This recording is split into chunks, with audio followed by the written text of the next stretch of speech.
Hello and welcome back to my Supercoach 2020 team update. The Marsh series has finished. We've seen a lot of players come out of the shell, some rookies come to light, but maybe not enough. And I'm going to quickly walk you through my team, how it's evolved over the Marsh series. If you would like to hear, I guess, my more detailed thoughts on players, Supercoach strategy, Naismith is a ruck option, forward options, then you should definitely go check out the Supercoach Take podcast. I was fortunate enough to join the boys earlier in the week and we had a great discussion on a bunch of these topics and many more. So if you are looking for additional Supercoach content, please check it out. Now, I won't be going through rookies in depth today. My current lineup is my best guesses of a combination of the structure I want to go in with, the players that I think are likely to get picked, and then how they'll score as well. This, of course, could change, and my structure may need to change. Probably will have to change with it, but all we can do is kind of predict what we think is going to be the best case, and then tinker with our team at later points to find that optimal balance.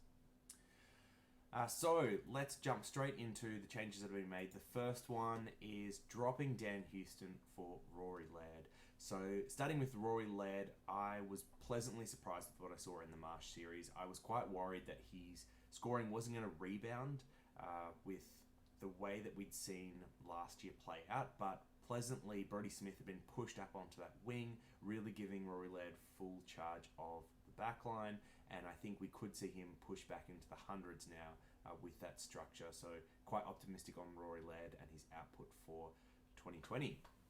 The sacrifice has been Dan Houston, and to be honest, if it wasn't for what's happened with coronavirus in China, then you know what? Maybe this change wouldn't have happened whatsoever.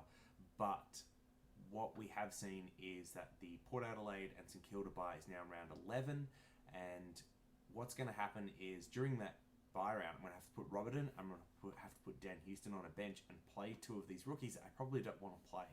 And what's going to happen is I'm going to give up maybe 50, 60 points over playing someone like a Rory Laird in that round, which is the difference between that 8th rookie, that D8, and Rory Laird playing. And this equates to something like a 5-point per game average over those first 10 rounds, which means that the value that I had seen in Houston is really no longer there. And I think it makes sense for us to see how he plays over the first 10 rounds. And if he's still a great choice, pick him up after the bye. We will have lost a little bit of value, but not too much. I think this is just the smart move now. But yeah, if it wasn't for the bye, I'd still have Houston on my side.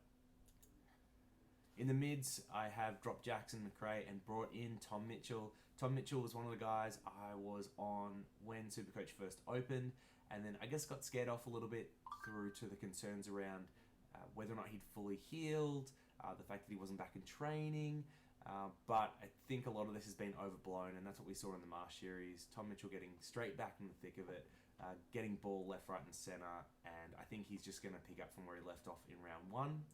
Where this pick could go against me, and what a lot of people that aren't picking him are hoping, is that he starts slowly, combined with maybe being managed by the Hawks. Might see his time on ground drop 5 to 10%, doesn't score as well, and then you can kind of get him for a little bit of a bargain, or at least not at a greater price by round 5 or 6.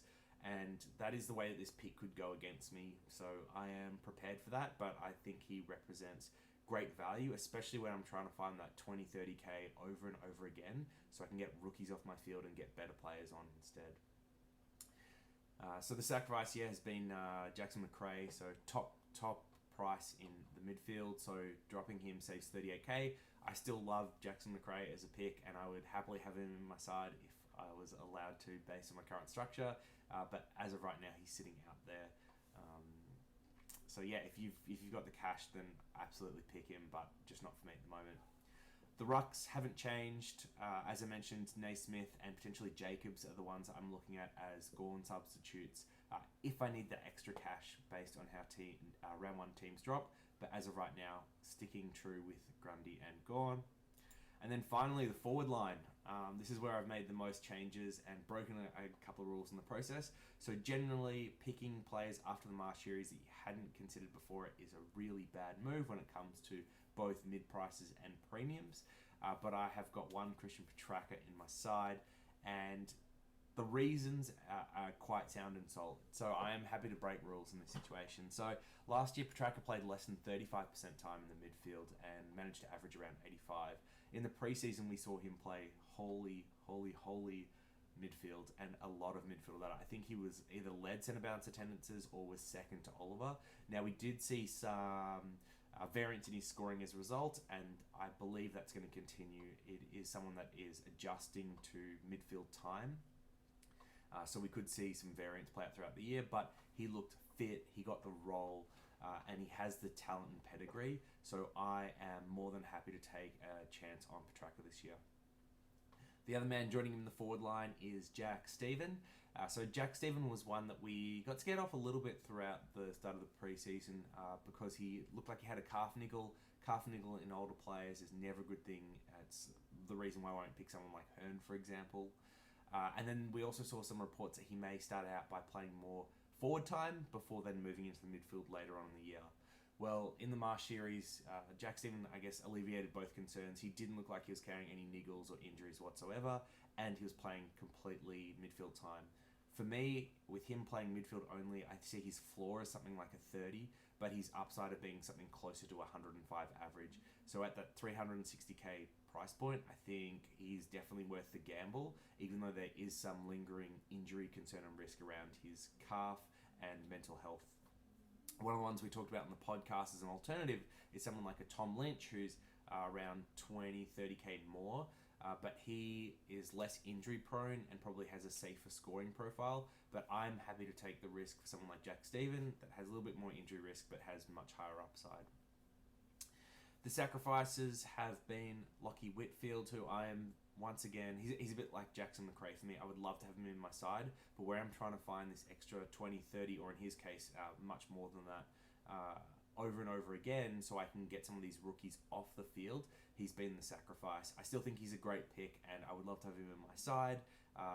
Given that I'm not starting with him, he'll be one of my targets earlier rather than later, but just not as much value at his price, and lets me do some interesting things with my team, such as get rid of a rookie, and that's exactly how I've used the cash. So with my 4 ins here, I've been able to get in 2 premiums in Laird and Tom Mitchell, and 2, I think, quite high quality, fairly low risk mid prices in Petrarca and Stephen, and I've sacrificed another quite safe mid pricer in Houston, a premium in McRae, a premium in Whitfield, and then a rookie.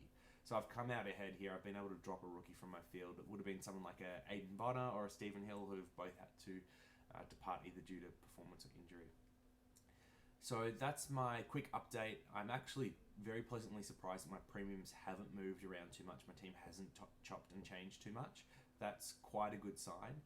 But between now and when teams drop, I will be fiddling around with alternatives where I either drop down a midfielder and go to 4 mids, I drop down Gorn to a Naismith or a Jacobs, and really figuring out where I can create this extra cash. So if we have a rookie apocalypse round 1, that I can free up cash and then get some of these other options on the field. Quickly, there's one other player or couple players I want to mention, which is Cummings and Noble. These have been the flavour of the month coming out of Marsh 2 when it comes to mature age or cash cows, simply because we're so desperate for other options. Now, I think Cummings is a big trap. At 250k, there's not a lot of...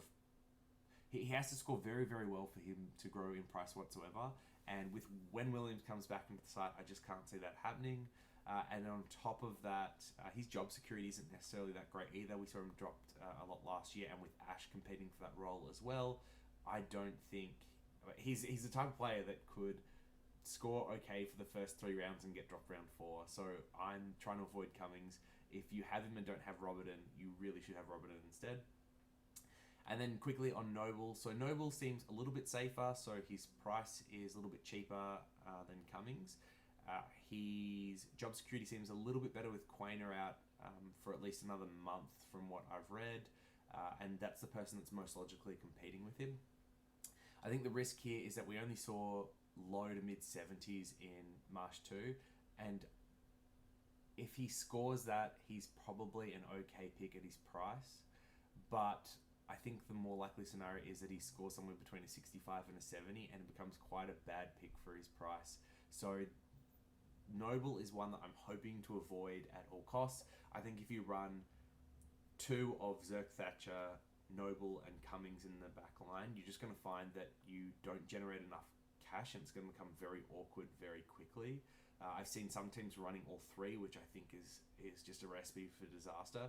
So look, based on round one teams, I may need Noble in there as well, and I'll be prepared for that. But I am trying to avoid these guys like the plague. So thank you very much for joining in.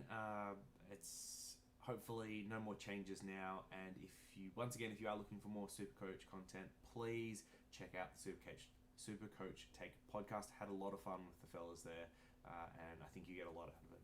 I'll see you next time.